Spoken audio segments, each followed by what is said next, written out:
Atenção, muita atenção.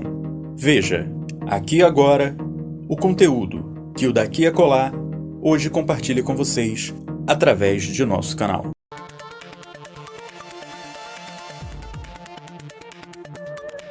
Olá, boa tarde. Sexta-feira, 7 de outubro. Veja agora os destaques de hoje.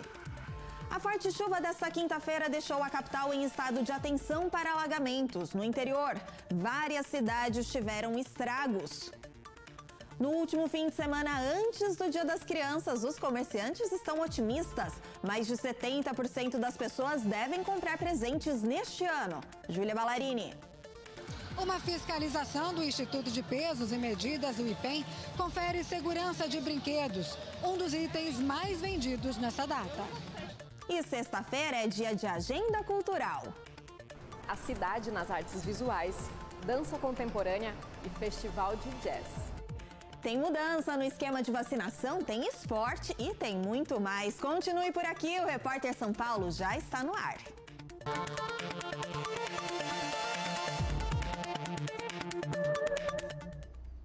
Agora, 12:01. A gente abre a edição de hoje com o assunto chuva. Ontem, toda a capital paulista ficou em estado de atenção para alagamentos e os bombeiros receberam 12 chamados, isso entre enchentes e quedas de árvores. Teve também um caso de desmoronamento em um sobrado na região da Vila Formosa. Ninguém ficou ferido. No interior do estado, muitas cidades tiveram uma quinta-feira de temporal combinado com estragos. Um município com forte precipitação foi Taquarituba, no centro-sul do estado, a 320 quilômetros da capital. Moradores da cidade mostram o telhado que abrigava bovinos em uma propriedade destruído. A tempestade no oeste do estado já havia sido prevista pelo INMET, Instituto Nacional de Meteorologia, que alertou inclusive para a possibilidade de chuva de granizo, além de trovoadas. Os moradores de Itapeva, no Vale do Ribeira, também sofreram com a chuva que destelhou casas. E em nota, a Defesa Civil informou que em Itaberá, 80 casas tiveram seus telhados arrancados com as fortes chuvas. 80 pessoas tiveram que ser levadas para a casa de familiares ou então de amigos. Uma pessoa chegou a ser atingida por uma telha e teve um ferimento leve no rosto. Para hoje, a Defesa Civil mantém esse alerta para chuvas fortes, principalmente para a região de Campinas e também Sorocaba, onde deve chover aproximadamente 150 milímetros. A gente confere agora a situação de momento. Vamos ver algumas imagens lá da região sul da cidade. Região do aeroporto de Congonhas, tem até um avião passando por ali, né, na pista. A gente observa que o dia segue ali com muita nebulosidade, a máxima pode bater os 26 graus e no fim da tarde deve ter uma chuva fraca apenas e em pontos isolados da capital paulista. Agora lá no interior, calor e chuva. Franca com termômetros entre 27 e 19 e Sorocaba com máxima de 26 e mínima de 18 graus. E nós estamos no último fim de semana antes do Dia das Crianças. Nessa época, aumenta bastante a procura por brinquedos, mas o Instituto de Pesos e Medidas do Estado, o IPEM, alerta para cuidados na hora de escolher os presentes. Itens sem o selo do Inmetro podem prejudicar a saúde e também a segurança dos pequenos. Em uma fiscalização que foi realizada nesta semana, o órgão reprovou quase um terço dos brinquedos que foram verificados. A repórter Júlia Ballarini acompanha e tem agora outras informações. Boa tarde, Júlia. Boa tarde, Anne. Boa tarde a você que nos assiste. Essa operação, Anne, teve início no dia 3 de outubro e acontece aqui na capital paulista e também nas cidades de Marília, Paulínia, Piracicaba, Valinhos e Vinhedo. Até o momento foram verificados mais de 10 mil produtos e cerca de 3.300 foram reprovados em 58 estabelecimentos. E um balanço desta operação será divulgado no final do dia. Essa ação, Anne, tem o objetivo de proteger as crianças, garantir a segurança infantil, principalmente em produtos como berço, carrinho de bebê, brinquedos. E aí os fiscais observam se tem o selo do Inmetro, se esse selo é verdadeiro, porque a gente sabe, né, a criança tem aquela fase de colocar brinquedos na boca e aí eles observam se são objetos cortantes, se tem algum tipo de química ou inflamáveis.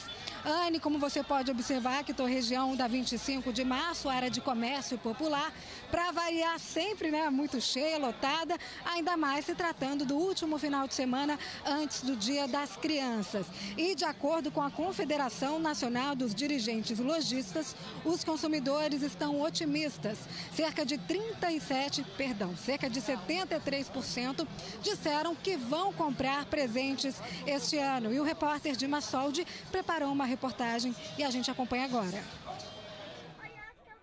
Cauã veio com o pai escolher presentes para ele, o irmão e uma prima.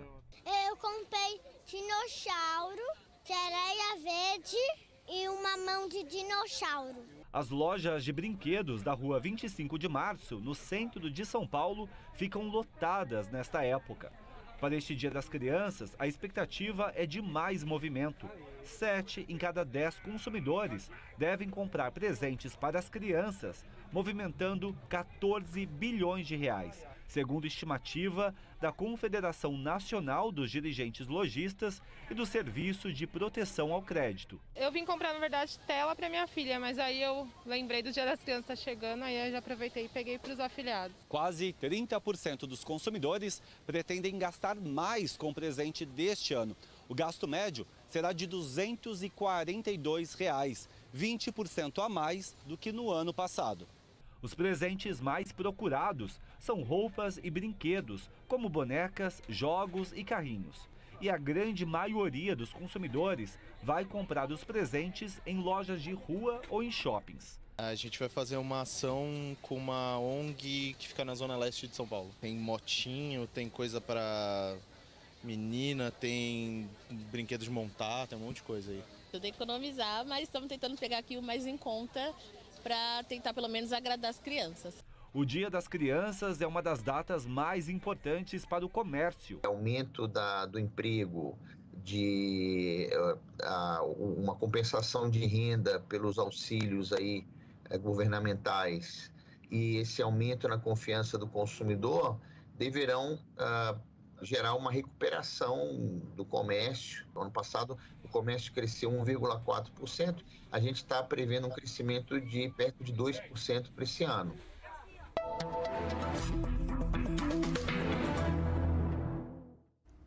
Confira agora a agenda de campanha dos candidatos que disputam o segundo turno das eleições para governador de São Paulo, em ordem alfabética. O candidato Fernando Haddad, do PT, participou pela manhã de caminhada no centro de Guarulhos. Também pela manhã, Tarcísio de Freitas, do Republicanos, visitou o Centro Paralímpico Brasileiro, na Rodovia dos Imigrantes. A capital paulista anunciou o fim da vacinação contra a Covid aos domingos, em parques e também na Avenida Paulista.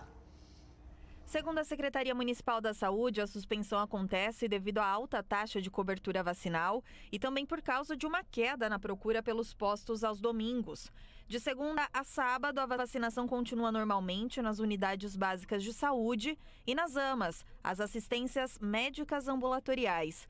Além do imunizante contra a Covid, são oferecidas também vacinas contra poliomielite, meningite, gripe e muitas outras. Segundo a Prefeitura, quase 350 mil doses de vacinas contra a Covid foram aplicadas nos domingos desde que esse serviço foi implantado em agosto do ano passado.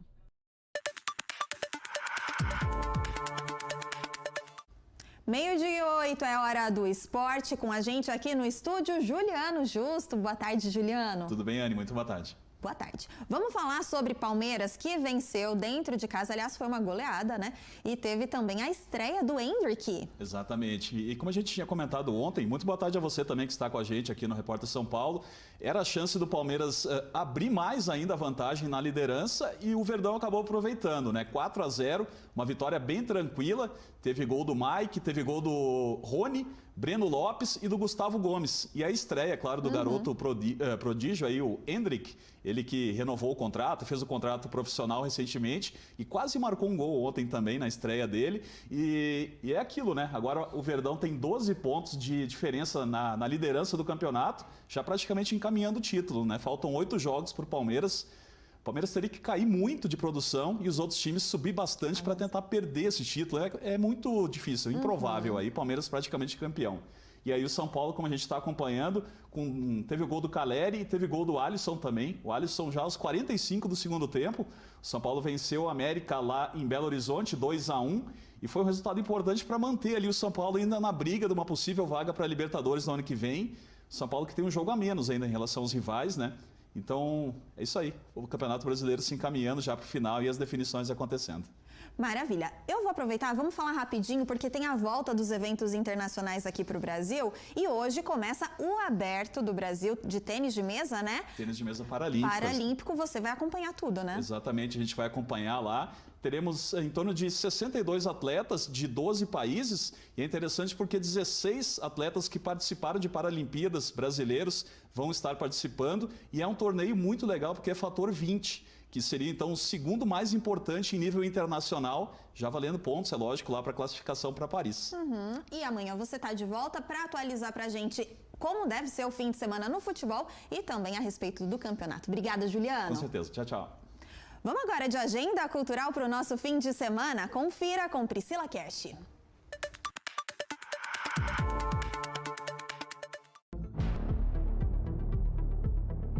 A Galeria São Paulo Flutuante, na Barra Funda, apresenta 2 jovens nomes das artes visuais.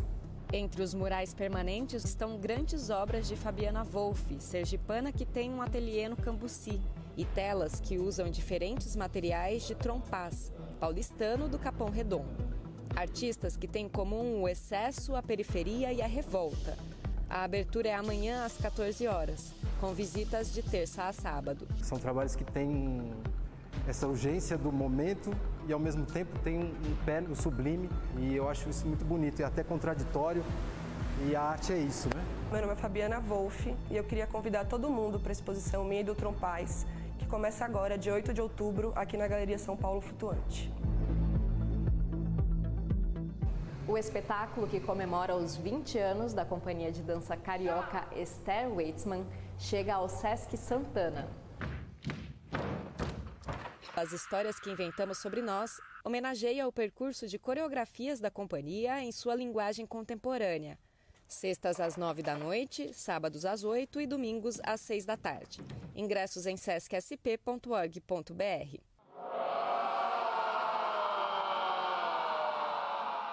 Começou mais uma edição do Sesc Jazz, com 54 espetáculos em 7 unidades do Sesc pelo estado. Na capital é o Pompeia que recebe os shows. Ao todo são 20 atrações nacionais e internacionais que se apresentam até o fim do mês. Outras atividades conectam a música à memória afrodiaspórica. Confira a programação em sescsp.org.br/sescjazz.